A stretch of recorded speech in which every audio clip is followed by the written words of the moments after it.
बिस्मिल्लाहिर्रहमानिर्रहीम। अस्सलामुअलैकुम dear students, I am Mudassar Ali Sharif. Students, chemistry second year chapter number 22 और आज का हमारा टॉपिक है डाइज। डियर स्टूडेंट्स, ये जो टॉपिक डाइज है ये एग्जामिनेशन पॉइंट ऑफ व्यू से, ये entrance test point of view से बहुत इंपॉर्टेंट। स्टूडेंट्स, डाइज का जो टॉपिक है इसका इस्तेमाल हमारी रूटीन लाइफ में भी बहुत ज़्यादा है। किस तरह से है वो आज के लेक्चर में हम इंशाल्लाह डिटेल से डिस्कस करेंगे। माय डियर स्टूडेंट्स, मैंने डाइज वाले जो टॉपिक है इसको 2 लेक्चर्स में डिवाइड किया। एक पार्ट आज हम इस लेक्चर में डिस्कस करेंगे और एक इंशाल्लाह नेक्स्ट लेक्चर में डिस्कस करेंगे। तो बहरहाल आइए स्टार्ट करते हैं आज का टॉपिक डाइज। तो जी माय डियर स्टूडेंट्स, टॉपिक है डाइज। सबसे पहले हम देखते हैं डेफिनेशन ऑफ डाइज कि डाई आखिर क्या चीज। My dear students, a dye is a coloured compound. ये जो डाई है ये कलर कंपाउंड है, यानी कि केमिकल कंपाउंड है, नॉर्मली यूज्ड इन सॉल्यूशन। 2 बातें पता चली कि डाई एक कलर कंपाउंड है और इसको इस्तेमाल किया जाता है यूजुअली किसमें, in solution state, which is capable, जिसकी ये सलाहियत है जो क्या करे, of being fixed to a fabric. यानी डाई एक कंपाउंड है जो कि यूजुअली हम सॉल्यूशन स्टेट में लेते हैं और इसको इस्तेमाल करते हैं फैब्रिक्स को, कपड़े को कलर करने के लिए। यानी हम डाई का एक सॉल्यूशन प्रोड्यूस कर लेते हैं और फिर हम उसमें ऐड कर देते हैं वो फैब्रिक जिसको हमने पर्टिकुलर कलर देना होता है। My dear students, no doubt कि हमारी टेक्स्ट बुक वाले ने इधर लफ्ज फैब्रिक लिख दिया, लेकिन याद रखिएगा डाई में भी अ फूड कलर, यानी ये डिफरेंट फूड स्टफ्स को भी क्या देती है, कलर देती है। तो बहरहाल आज जो हमारी टेक्स्ट बुक में उसने डिटेल से बात की है, जो हम डिस्कस करेंगे कि डाई एक कंपाउंड है जो सॉल्यूशन स्टेट में कलर प्रोवाइड करती है डिफरेंट फैब्रिक्स को, कॉटन को, सिल्क को, वूल को, जो रूटीन के हम कपड़े इस्तेमाल करते हैं उनको जो डिफरेंट कलर देने वाले कंपाउंड्स हैं, those compounds are called dyes. My dear students, यहां पे मैं आपको एक बात क्लियर कर दूं कि every compound is not a dye. हर कलर कंपाउंड, खास तौर पे हर वो कंपाउंड जिसका कलर है वो एक पर्टिकुलर डाई के तौर पर इस्तेमाल नहीं होता। माय डियर स्टूडेंट्स, याद रखिएगा कि a substance may be called dye if it satisfy following conditions. यानी तमाम कलर्ड कंपाउंड डाई के तौर पर इस्तेमाल नहीं होती, सिर्फ वो सब्सटेंस डाई के तौर पर इस्तेमाल होती है जो 3 कंडीशंस को सेटिस्फाई करे। और भी कंडीशंस हैं लेकिन 3 बेसिक कंडीशंस हैं। सबसे पहले इसकी कंडीशन ये है कि वो जो सब्सटेंस डाई के तौर पे इस्तेमाल होना चाहती है, इट हैज सूटेबल कलर, उसका एक खास पर्टिकुलर क्या होना चाहिए, कलर। दूसरी इसकी कंडीशन होनी चाहिए कि capable of being fixed on fabric, यानी जब आप उसका सॉल्यूशन बनाएं और फैब्रिक को डिप करें तो वो जो डाई है वो फैब्रिक के ऊपर क्या हो जाए, फिक्स्ड हो जाए। और तीसरी कि जब वो डाई कपड़े के साथ फिक्स्ड हो गई, फैब्रिक के साथ, यानी when fixed it must not be fugitive से मुराद है नापायदार, यानी ये स्ट्रांग होनी चाहिए। ये ऐसा ना हो कि आप इसको वॉश करें, इस पे सनलाइट गिरे, ज्यादा इंटेंसिटी की लाइट गिरे, इस पे साबुन गिरे तो इसका कलर क्या हो जाए, फेड। अगर कोई कंपाउंड, कोई सब्सटेंस इन 3 कंडीशंस को सेटिस्फाई करता है तो इसका मतलब है कि वो सब्सटेंस काम कर सकती है किसके तौर पर, डाई के तौर पर।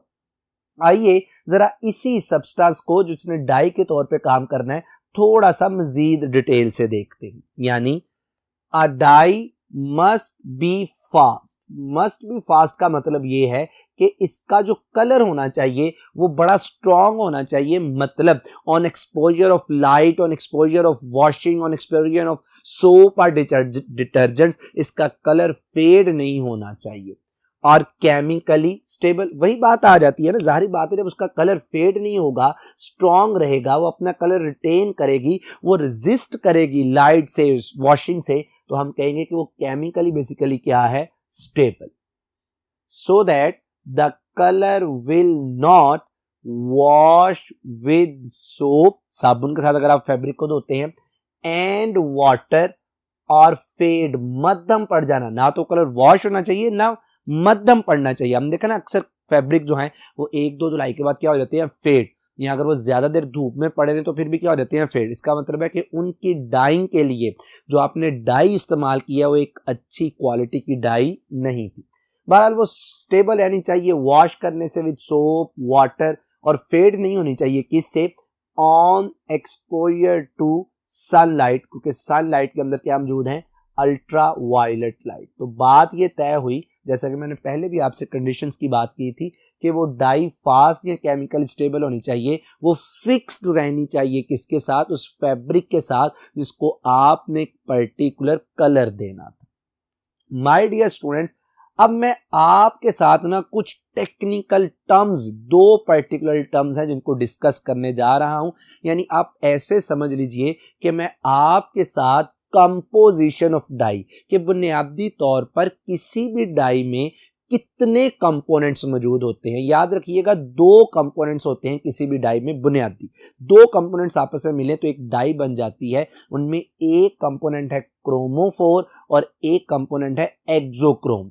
आइए जरा सबसे पहले देखते हैं कि क्रोमोफोर क्या चीज है। माय डियर स्टूडेंट्स, याद रखिएगा कि ये जो टर्म क्रोमोफोर है, इट कम्स फ्रॉम ग्रीक,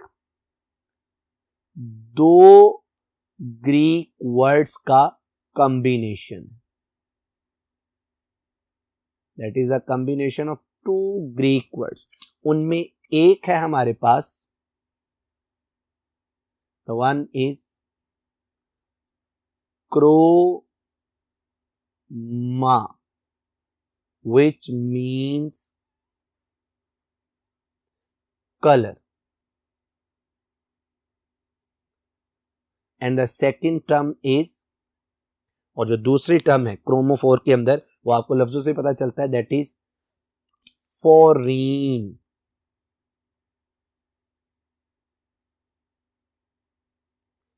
फोरीन जिसका मतलब होता है टू बियर।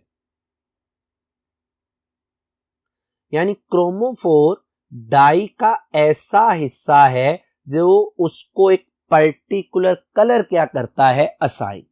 अगर प्रॉपर इसकी डेफिनेशन देखें तो देखिएगा, the colour of organic compound, particularly यहां पे ऑर्गेनिक कंपाउंड कौन सा है, हमारा डाई। अगर हम अपने टॉपिक की बात करें, the colour of organic compound is due to presence of certain multiple bonded groups. बात क्लियर हो गई, बात क्लियर हो गई कि डाई का कलर क्रोमोफोर की वजह से है, और क्रोमोफोर में लाजमी तौर पर मल्टीपल बॉन्डिंग है, डबल बॉन्ड है, ट्रिपल बॉन्ड है।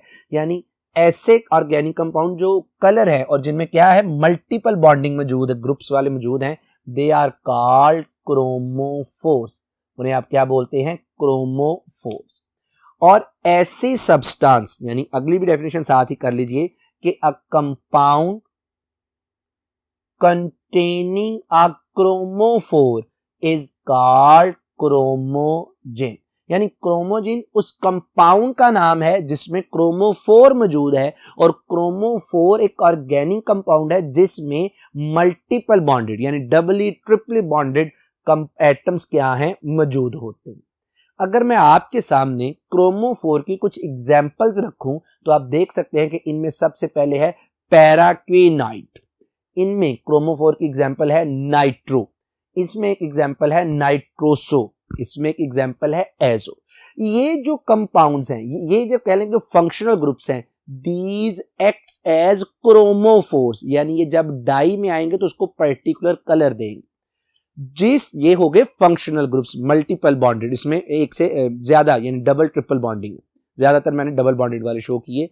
अब ये क्रोमोफोर्स हैं, जिन केमिकल कंपाउंड्स में ये क्रोमोफोर्स मौजूद होते हैं, दोज आर कॉल्ड क्रोमोजिन कंपाउंड्स। तो माय डियर स्टूडेंट्स, डाई का एक पार्ट हमने डिस्कस किया। अब इसका सेकंड पार्ट है एक्सोक्रोम। आइए जरा इसको डिटेल से डिस्कस करते हैं।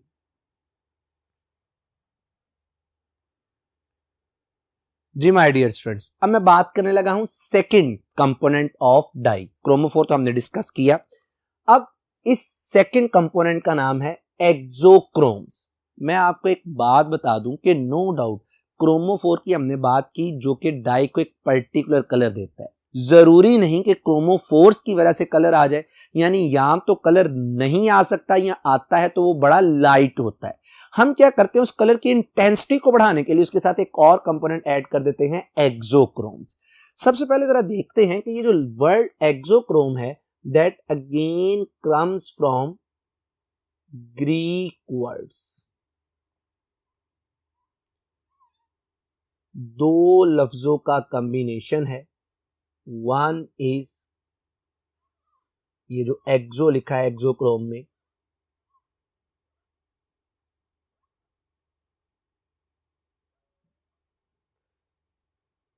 which means to increase। इसका मतलब होता है टू इंक्रीज।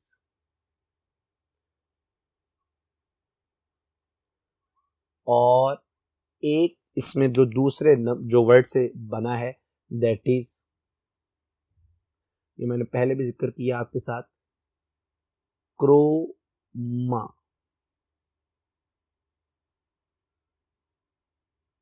जिसका मतलब होता है कलर। तो डेफिनेशन वाज़िया हो गई, डेफिनेशन वाज़िया हो गई। यानी ये एक ऐसी स्पेशी है, ये एक ऐसी शय है जो कि डाई का कलर क्या कर देती है, इंक्रीज। पता चला क्रोमोफोर कलर का रिस्पॉन्सिबल होगा किसी हद तक, उस कलर की शिद्दत को, इंटेंसिटी को बढ़ा देता है कौन, एक्सोक्रोम्स। अगर इसकी डेफिनेशन की बात की जाए तो देखिएगा, certain groups while not producing color themselves, यानी ये अपने आप अकेले जो हैं ये कलर तो प्रोड्यूस नहीं करते, लेकिन जब when present along with chromophores in organic substance, यानी एक्सोक्रोम अपने अकेले से तो कलर प्रोड्यूस नहीं करते, लेकिन यही एक्सोक्रोम्स जब आप अटैच कर देते हैं किसके साथ, क्रोमोफोर्स के साथ, तो ये क्या करते हैं, इंटेंसिफाई, तेज कर देते हैं, शदीद कर देते हैं किसको, कलर को। सच कलर असिस्टिंग, देखिए कितना खूबसूरत लफ्ज है, कलर असिस्टिंग, यानी जो कलर को क्या करे, मजीद इंटेंसिफाई कर दे, आर कॉल्ड एक्सोक्रोम्स। तो बात पता चली, जैसा कि मैंने आपसे पहले भी कहा कि क्रोमोफोर की वजह से कलर आता है। अब उस कलर को या तो वो बड़ा लाइट होता है, हम उसको मजीद इंटेंसिफाई कर सकते हैं एक्सोक्रोम के जरिए से। एक्सोक्रोम पर्टिकुलरली अकेला अगर हो, यानी क्रोमोफोर के साथ ना मिला हो, तो ये कोई पर्टिकुलर कलर शो नहीं करता। ऐसी सब्सटेंस जो क्रोमोफोर्स को असिस्ट करती हैं और कलर को इनहैंस कर देती हैं, दो substances are called, those groups are called auxochromes. एक और बात याद रखिएगा कि जितने भी एक्सोक्रोम्स हैं, all exochromes must have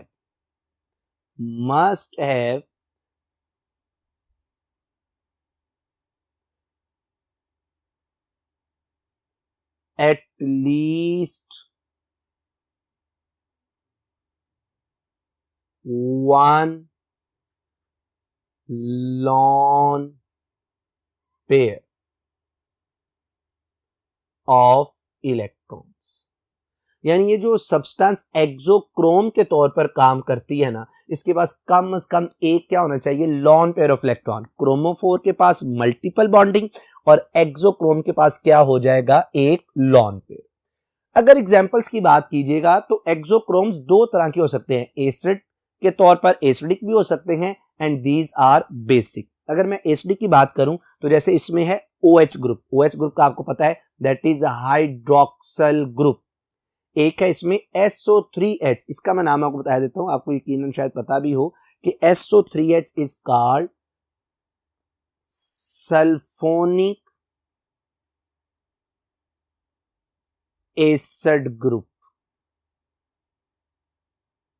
SO3H is called sulphonic acid group, इसका आपको पता है कार्बोक्सिल ग्रुप। तो ये बहरहाल मैंने मिसालें लिखी थी एसिडिक एक्सोक्रोम्स। अगर मैं बेसिक की बात करूं तो यहां पे क्या है, बेसिक में मिसाल है amino, that is NH2 group.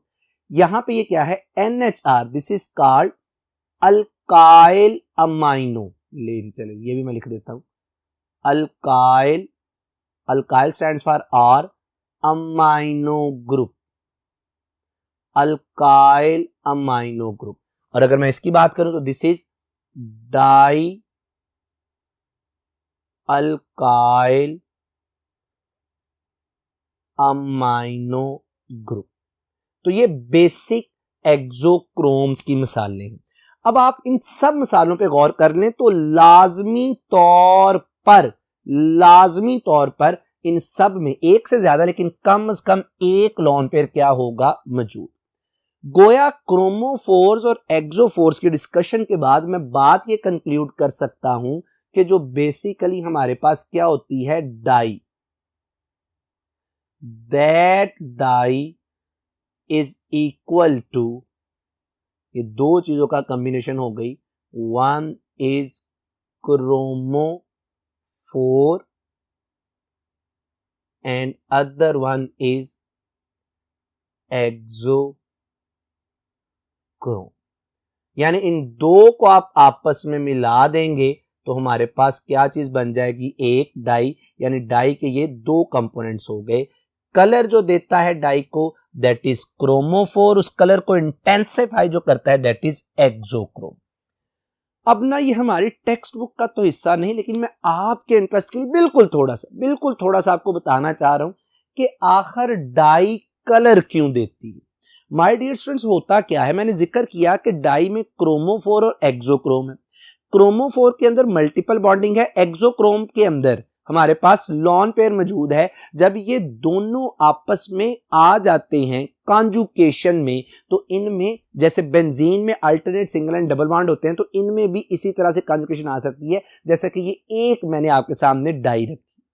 अब होगा क्या कि ये पर्टिकुलर कलर कैसे देते हैं, क्योंकि इन कॉन्जुगेशन में मौजूद जो पाई बॉन्ड है, आपको पता है कि पाई बॉन्ड लूजली बाउंडेड होता है, इस पे न्यूक्लियस का कदरे कम होता है, इसमें मौजूद इलेक्ट्रॉन्स इजीली क्या हो जाते हैं, एक्साइट। यानी पाई बॉन्डिंग में मौजूद इलेक्ट्रॉन्स को आप विजिबल लाइट जब गिराते हैं तो उस लाइट को क्या कर लेते हैं, एब्जॉर्ब, और वो लोअर से एनर्जी लेवल से निकल के हायर में चले जाते हैं। जब वो हायर से वापस लोअर में आते हैं तो वो एनर्जी को रिलीज करते हैं in the form of light. हमें लगता है कि अब उस फैब्रिक पे पर्टिकुलर क्या प्रोड्यूस हो गया, कलर प्रोड्यूस हो गया। तो इस तरह से ये कलर देते हैं। मैं आपको और थोड़ा सा एक्सप्लेन करूं क्रोमोफोर और एक्सोक्रोम की थोड़ी सी मिसाल, तो मैं आपसे कहता हूं कि मेरे पास एक डाई है, लेट्स सपोज एजोबेंजीन। एजोबेंजीन में जो क्रोमोफोर है that is azo group, N double bond N, and that is chromophore. मैंने बताया इसका कलर होता है रेड। लेकिन अगर इसी एजोबेंजीन के साथ मैं एक्सोक्रोम लगा दूं, लेट्स सपोज OH ग्रुप, तो बन जाएगा पैरा हाइड्रोक्सी एजोबेंजीन। तो इसका मतलब ये होगा कि अब इसका कलर क्या हो गया, ब्रिलियंट रेड। गौर करें, एजोबेंजीन का था रेड, जैसे ही एक्सोक्रोम लगाया तो क्या हो गया, ब्रिलियंट रेड। यानी उसने उसके कलर को क्या कर दिया, इंटेंसिफाई। एक और मिसाल ले लीजिए, नाइट्रोबेंजीन का जो कलर होता है दैट इज पेल येलो। लेकिन अगर मैं इसके साथ लगा देता हूं OH ग्रुप जो एक्सोक्रोम के तौर पर काम कर रहा है, तो अब इसका कलर हो जाता है डीप येलो, तो बन जाएगा पैरा नाइट्रोफिनोल। यानी इन दोनों मिसालों में, पहली एग्जांपल में OH, इवन दूसरी मिसाल में भी OH, दोनों को मैंने एक्सोक्रोम ग्रुप क्या रखा, सेम। जैसे ही आए इन्होंने क्रोमोफोर के कलर को क्या कर दिया, थोड़ा और इंटेंसिफाई कर दिया, शदीद कर दिया। तो ये कुछ जनरल इंट्रोडक्शन मैंने आपके सामने रखा था किसका, डाइस का। अब मैं आपके सामने बात करने लगा हूं क्लासिफिकेशन ऑफ डाइस, और मैंने एक लम्हे में आपको बता दिया कि डाइस को क्लासिफाई करने के बेशुमार तरीके हैं, जैसा कि आप यहां पे देख सकते हैं। लेकिन हम अपने कोर्स में डाई को क्लासिफाई करने के सिर्फ दो मेथड पढ़ेंगे, यानी क्लासिफिकेशन ऑफ डाइस को दो टाइप्स में डिवाइड करेंगे। एक क्लासिफिकेशन ऑफ डाइज हम पढ़ेंगे depending upon the nature of chromophore, और दूसरा depending upon application of dye. आज के लेक्चर में हम क्लासिफिकेशन ऑफ डाइस पढ़ेंगे किसके लिहाज से, बाय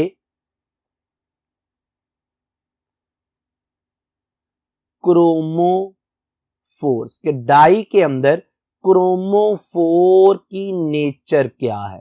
और आने वाले लेक्चर में हम डाइस की क्लासिफिकेशन पढ़ेंगे डिपेंडिंग अपॉन देयर एप्लीकेशन। तो बहरहाल आज के जो लेक्चर है उसमें इसके लिहाज से इसकी क्या होगी, क्लासिफिकेशन। मैं यहां पे एक और आपके इंटरेस्ट के लिए बात करता जाऊं, डाई कलर देती है, इसी से तकरीबन मिलती जुलती एक टर्म आप पढ़ते हैं पिगमेंट। पिगमेंट भी कलर देती है, लेकिन याद रखिएगा बहुत से फर्क हैं इन दोनों में। बुनियादी फर्क यह है कि dye is water soluble while pigment is water insoluble. भारत कलर दोनों देती हैं, लेकिन दोनों में फर्क बुनियादी इसकी क्या है, सॉल्युबिलिटी। तो बहरहाल आइए स्टार्ट करते हैं classification of dyes by chromophore के लिहाज से। Dyes may be classified according to type of the chromophores present in their structure, यानी किस क्रोमोफोर में किस डाई के स्ट्रक्चर में कौन सा क्रोमोफोर मौजूद है। किसी में नाइट्रो मौजूद है, किसी में हाइड्रोक्सल मौजूद है, किसी में एजो मौजूद है। तो डिपेंड करता है कि उनकी नेचर क्या है क्रोमोफोर की, इसके लिहाज से हम डाइस को क्लासिफाई कर सकते हैं। This method of classification includes following main types. इसमें डिफरेंट जो मेन बहुत सी टाइप्स हैं, जो मेन बेसिक टाइप्स हैं, आइए जरा हम उसको अपने इस कोर्स में डिस्कस करते हैं वन बाय वन, और फिर उनकी एप्लीकेशन को भी। जी students, depending on the nature of chromophore present in the structure of dye, हमने जो आज टाइप्स डिस्कस करनी है वो है 5। इनमें सबसे पहले है नाइट्रो एंड नाइट्रोसो डाइस। कोई टेंशन वाली बात नहीं है, जो डाई का नाम है इसका मतलब है कि वही उसमें क्रोमोफोर मौजूद है। मसलन मैंने लिखा नाइट्रो एंड नाइट्रोसो डाइस, यानी ये ऐसी डाइस हैं जिनमें nitro NO2 and nitroso NO मौजूद हों, किसके तौर पर, एज क्रोमोफोर्स। बात समझ आई कि नहीं आई? फिर मैं रिपीट करता हूं, ऐसी डाइस जिनमें नाइट्रो और नाइट्रोसो मौजूद हों as chromophores, those dyes are called nitro and nitroso dyes. For example इसमें है नेप्थोल येलो एस। आपके सामने मैंने इसका स्ट्रक्चर रख दिया, आपको पता भी चल रहा है कि इसमें क्रोमोफोर क्या है, हमारे पास NO2 या NO है, हो सकता है, और इसमें अगेन मल्टीपल बॉन्डिंग। और मैंने साथ ही इसमें आपको यह भी बताने की कोशिश की कि इसमें एक्सोक्रोम कौन सा होता है, ये आपके बिल्कुल सामने। इसी तरह इसकी एक और मिसाल है मॉर्डेंट ग्रीन 4। अगेन आप देख लीजिए कि इसका स्ट्रक्चर, और इसमें भी आपको पता चलेगा कि क्रोमोफोर कौन सा है और इसमें एक्सोक्रोम भी कौन सा। मैंने आपको एक्सोक्रोम्स की मिसालें दी, उनमें से ये आपके सामने। माय डियर स्टूडेंट्स, ये जो नाइट्रो एंड नाइट्रोसो डाइज है, याद रखिएगा these dyes are used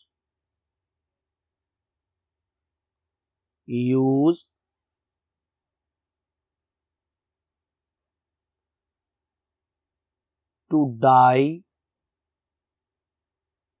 वूल का जो फैब्रिक है उसको डाई करने के लिए बहुत पुराने वक्त से आप इस नाइट्रोसो या नाइट्रो डाइस का क्या करते हैं, इस्तेमाल।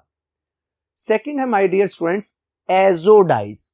अब ऐसी डाइस जिनमें एजो ग्रुप मौजूद होगा, जरा गौर कीजिएगा क्या ये definition, azo dyes contains one or more azo groups. आगे ना वही बात कि जिसमें एजो ग्रुप मौजूद हो। अब एजो ग्रुप क्या है, nitrogen double bond nitrogen as the primary chromophore. इसका मतलब है और भी इसमें हो सकते हैं क्रोमोफोर, लेकिन एक लाजमी तौर पर एजो होगा।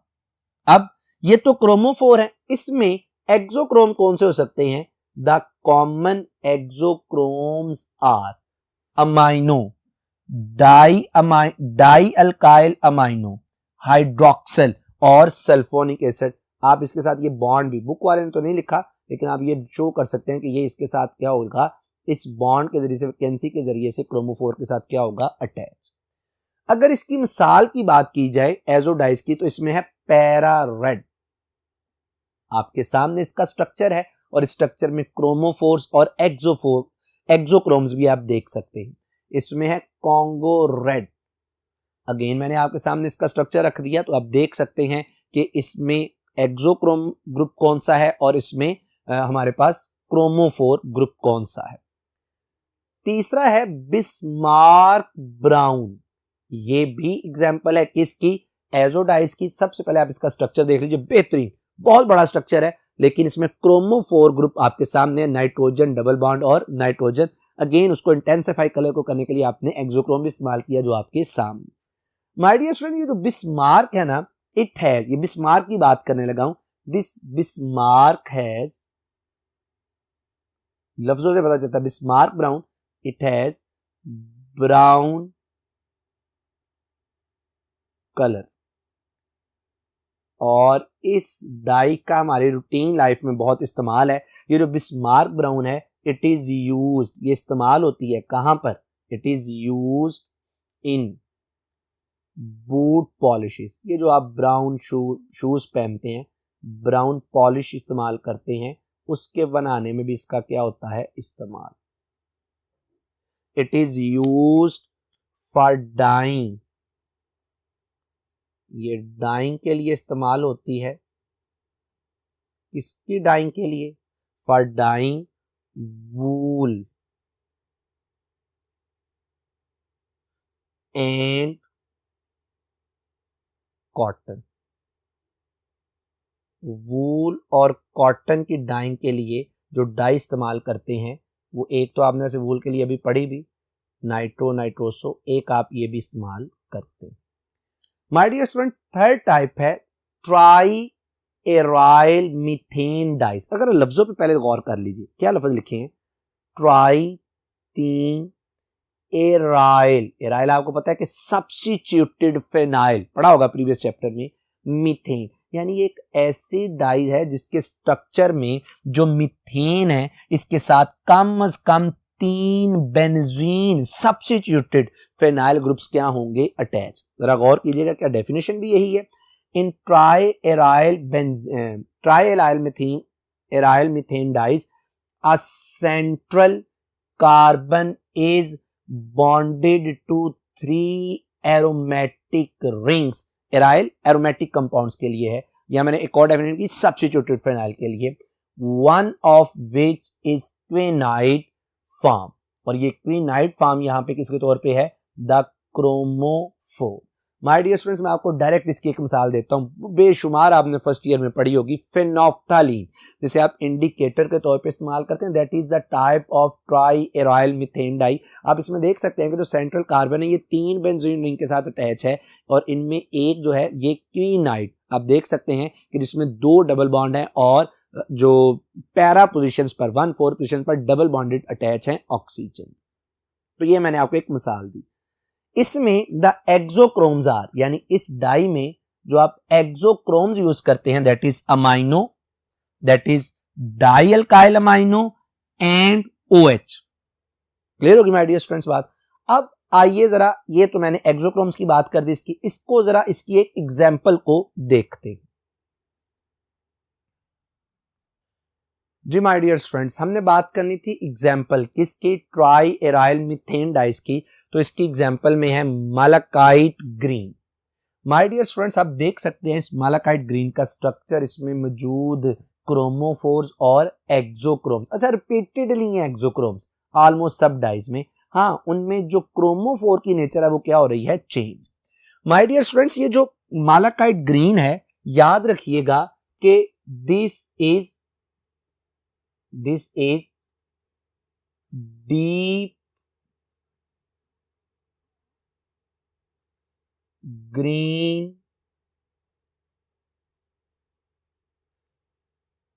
Blue colour die.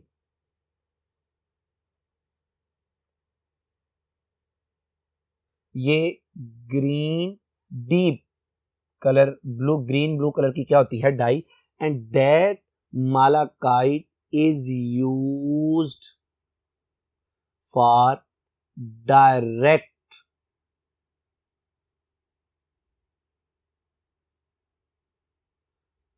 Die for wool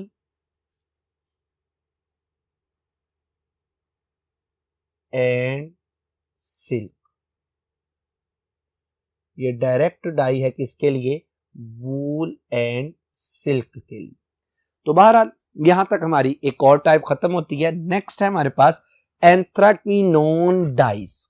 my dear students, ये जो एंथ्राक्विनोन डाइज है, लफ्ज ही बताते हैं, the paraquinoid chromophore is present in the anthracene type. Anthracene type इस वजह से कहा क्योंकि इसमें भी कितने रिंग मौजूद होंगे, जैसे एंथ्रासीन में 3 रिंग है तो इसमें भी कितने होंगे? 3। Is present in these anthracene type dyes, जैसा कि आपके सामने। अगर मैं इसकी एग्जांपल की बात करूं माय डियर स्टूडेंट्स, तो इसकी एग्जांपल में हमारे पास है alizarin. Alizarin is a typical anthraquinone dye. आपके सामने है, ये मैंने आपके सामने लिख भी दिया कि इसका ये क्या है, स्ट्रक्चर है, और आप देख सकते हैं अगेन इसमें क्रोमोफोर और एक्सोक्रोम्स वगैरह। अगर मैं इसके यूज की बात करूं तो जो एलिजारिन जो डाई है that is used again to dye wool and cotton. This is used to dye wool and cotton. My dear students, last जो हमारे पास टाइप है क्रोमोफोर की नेचर के लिहाज से, that is indigo dyes. Indigo is an example of the types which carbonyl chromophore, यानी ये ऐसी डाइज की टाइप है जिसमें कार्बोनाइल ग्रुप एज मौजूद होता है, किसके तौर पर? क्रोमोफोर के तौर पर। आप जैसे इसका स्ट्रक्चर भी देख सकते हैं आपके सामने। It is use for dyeing cotton by the wet process. ये वेट का वैसे लफ्जी मतलब होता है बकेट, टोकरियों में डाल के जो डाइंग का काम किया जाता है, उस मकसद के लिए आप इसको क्या करते हैं? इस्तेमाल करते हैं। ये आपके सामने। तो माय डियर स्टूडेंट्स, आज का हमारा ये टॉपिक यहीं पे एक हिस्सा क्लासिफिकेशन का कंप्लीट होता है। उम्मीद है कि आपको ये बातें अच्छे से क्लियर हुई होंगी। इसका ही सेकंड पार्ट इंशाल्लाह हम एक नए लेक्चर में डिस्कस करेंगे। अपना बहुत ख्याल रखिएगा। अस्सलामु अलैकुम।